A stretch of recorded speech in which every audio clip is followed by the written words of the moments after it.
অথচ হাদিস শরীফ খুললে দেখা যায়, কোরআন শরীফ খুললে দেখা যায় আমার আল্লাহ পাক প্রিয় বান্দার অবস্থান কালের স্থানের ওসিলায় আল্লাহ মানুষের গুনাহ মাফ করে দেন। যেমন দেখেন হাজার আসওয়াদ, এই হাজার আসওয়াদ কালো পাথর, এই পাথর কিয়ামতের ময়দানে যখন আসবে এইরকম হয়ে আসবে না। জান্নাতি দুইটা পাথর আল্লাহ দুনিয়াতে পাঠাইছেন। কয়টা পাথর? কথা বলেন, কয়টা পাথর? জান্নাতি দুটো পাথর আল্লাহ দুনিয়াতে পাঠাইছেন।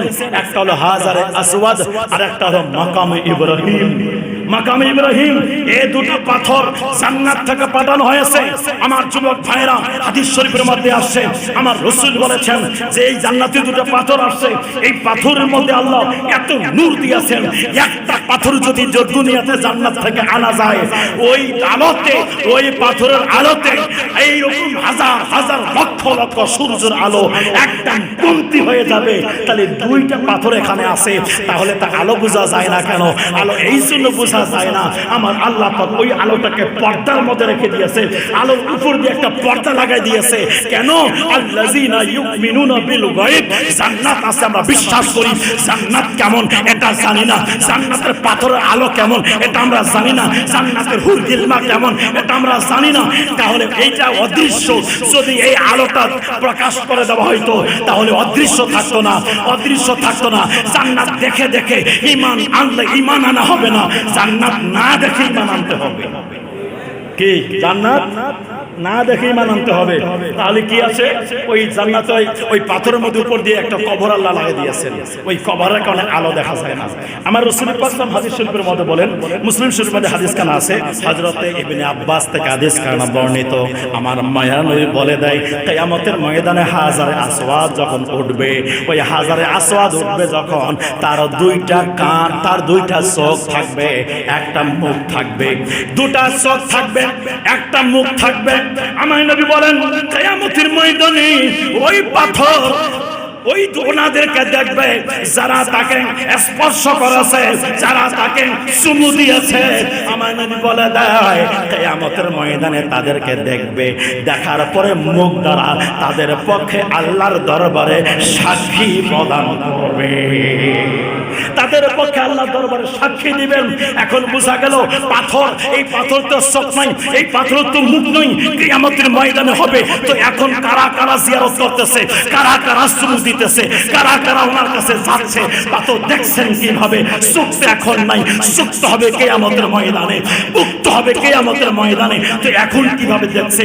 একটা পাথরের যদি এই শান থাকে, ওই পাথর যদি দুনিয়াতে থাকা অবস্থায় কে কে জিয়ারত করতেছে তাকে যদি দেখতে পারে, কে কে চুমু দিতেছে তাকে যদি দেখতে পারে, কিয়ামতের ময়দানে শাফাআত যদি করতে পারে, জান্নাতে যদি নিয়ে যেতে পারে, তাহলে আমার যুবক ভাইরা, তাহলে নবীউল আম্বিয়া, ইমামুল আম্বিয়া, সাইয়্যিদুল মুরসালিন, সেই নবী না হলে কিছুই হতো না।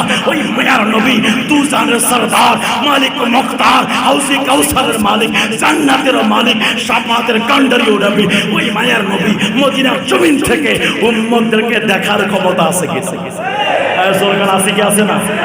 হাদিসের মধ্যে আমার রাসূল বলেন এই পাথর যখন আসছিল তখন দুধের মতো সাদা ছিল। কিসের মতো সাদা?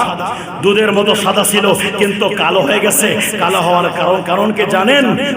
কারণ হলো এটাই, যারা যারা চুমু দিয়েছে, যারা যারা স্পর্শ করেছে, তার গোনাগুলো ওই পাথর টেনে নিয়েছে, তার গোনাগুলো পাথর টেনে নিয়েছে। তাহলে একটা পাথরের যদি এই তো এরকম ক্ষমতা হয়, এরকম ক্ষমতায় গোনা টানে নিতে পারে, তো আমার নবীর শান দেখেন।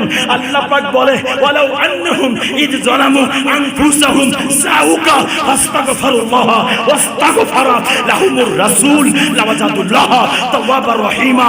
আমার আল্লাহ পাক বলেছে বান্দারে, যখনই তুমি গুনাহ করবে, জুলুম করবে, যাউকা নবীর দরবারে চলে যাও, ফাস্তাগফিরুল্লাহ, আমি আল্লাহর কাছে তওবা করো, ওয়াস্তাগফারা লাহুমুর রাসূল। আমার নবী যদি তোমার পক্ষে থাকে, আমার রাসূল যদি তোমার পক্ষে থাকে, তাহলে আমি আল্লাহ পাক তোমার তওবাকে কবুল করব, তোমার গুনাহগুলো মাফ করে দিয়ে একবারে আমি আল্লাহ পাকের মাকবুল বান্দা বানাই দিব। তো নবীর কাছে গেলে গুনাহ মাফ হয়, এটা আমার আল্লাহ বলতেছে।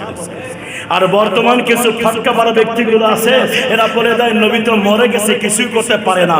আরে তুমি কত বড় কপাল পরা আবু জাহেলের দালাল তুমি, যেখানে পাথর হাজারে আসওয়াদ একটা পাথর হয়ে আশরাফুল মাখলুকাত নয়, সে ওলি না, সে নবী না, সে মানুষ না, সে জিন না। একটা পাথরের যদি এই ক্ষমতা থাকে একজন মানুষকে একজন মানুষের পাপকে তুলে নিয়ে টেনে নিয়ে যদি নেককার করতে পারে, তাহলে আমার রাসূল পাকের শান কেমন হবে, নবীর মর্যাদা কত হবে। আমার মায়ার নবী একবার যার দিকে তাকায়, রব্বানা ওয়াবআস ফীহিম রাসূলাম মিনহুম ইয়াতলু আলাইহিম আয়াতিকা ওয়া ইউআল্লিমুহুমুল কিতাবা ওয়াল হিকমা ওয়া ইউযাক্কিহিম, যার দিকে একবার নবী নজর করবে তাকে পবিত্র করে দিয়ে নেককার আল্লাহ পাকের বন্ধু বানাই দিবেন। নবীর শান বুঝে না তারা। এই জন্য আমার যুবক ভাইরা, যেহেতু সময় কাছাকাছি একবারে, তাই বেশি দিকে যাচ্ছে না আমি।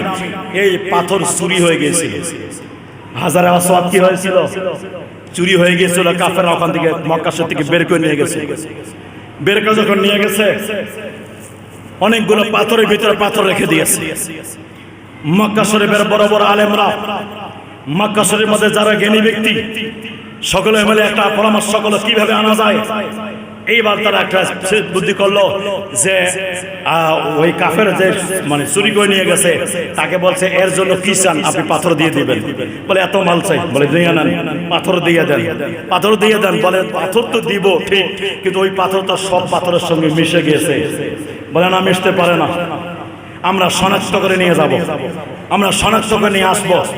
সবাই চিন্তায় কিভাবে শনাক্ত করা যায়। বলে আগুন জ্বালানো হোক। আগুন জ্বালানোর পর পাথরগুলো আগুনের মধ্যে দিয়ে দিল। যেই পাথর গরম হবে না ওটাই হলো হাজারে আসওয়াদ। যে পাথর গরম হবে না সেটাই হাজারে আসওয়াদ। আগুন জ্বালানো হলো, পাথরগুলো দেওয়া হলো, প্রত্যেক পাথর গরম হয়ে গেছে, কিন্তু হাজারে আসওয়াদ বরফের মতো ঠান্ডা। জোরে কন্যা সুবহানাল্লাহ। এখান থেকে বোঝা যায় হাজারে আসওয়াদের উপরে, জান্নাতি কোনো জিনিসের উপরে, জান্নাতি কোনো কিছুর উপরে, পাথরের উপরে হোক, জান্নাতি যে কোনো জিনিসের উপরে আগুনের কোনো প্রভাব চলে না। এই জন্য আমার রাসূল পাক হযরতে জাবের রাদিয়াল্লাহু তাআলা আনহু বাসার মধ্যে নবীজি দাওয়াত খেয়েছিলেন। হযরতে জাবেরের চাদরের মধ্যে আমার রাসূল হাত মুছছেন। হাত মুছার পরে একদিন হযরতে জাবের দাওয়াত করলেন সাহাবী রাসূলকে। ওনারা আসলেন, দস্তরখান বিছাই দিয়েছেন, দস্তরখান ময়লা। বললেন হুজুর এটা কি দস্তরখান ময়লা? বলে দেন পরিষ্কার নিয়ে আসি। জিগেলেন আর আসলেন, একদম এসে দিয়ে যেন একদম সাফায়েত পুরো পরিষ্কার দেখা যাচ্ছে। কি ওনার আশ্চর্য হয়ে গেল, এত তাড়াতাড়ি পরিষ্কার কেমনে করলেন, কিভাবে করলেন? তখন তিনি বললেন, আমার সরকার, আমার মদিনাতুল মুস্তাফা, আমার রাসূল পাক যাইলেন আমার কাছে, আমার বাড়িতে দাওয়াত খাওয়ার জন্য আসছিলেন। এটার মধ্যে হাত মুছছে।